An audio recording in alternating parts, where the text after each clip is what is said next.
তো এই টাকাটা নিয়ে আমি আজকে একটা ফোন কিনবো, ফোনটা আব্বুরে দিব।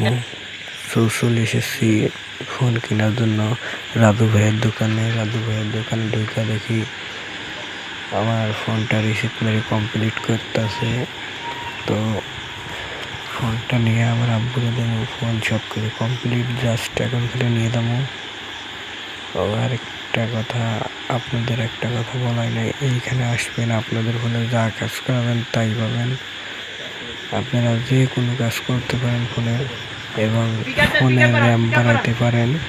আপনার ফোন যদি 432 থাকে, আপনি 532 করে নিতে পারবেন। তো এখন আমি বাড়ি যাবো, চলেন বাড়ি যা দেখি ফোনের কি অবস্থা। তো ফোনটা নিয়ে বাড়ির দিকে যাচ্ছি, তো ভাবলাম একটু সেটিংয়ে ঢুইকা আর দেখে আছি কেমনে কি। তা ফোনটা আইটেল ফোন।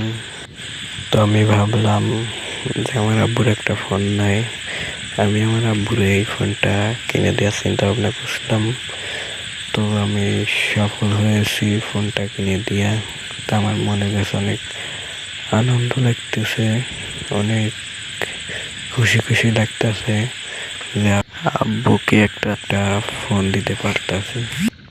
তো আমি ফোনটা নিয়ে বাড়ি চলে আসছি। আচ্ছা, পরে সব ক্লিয়ার করে চালায় দেখতেছি যে কেমন চলে, সব কিছু ভালো মতো দেখে নিচ্ছি। তা মোটামুটি ভালোই চলে, ফোনটা চলবে, সব কিছু চেক দিতে আছি যে ফোনটা কিরকম চলবে। তো সবাই ভালো থাকেন, আল্লাহ।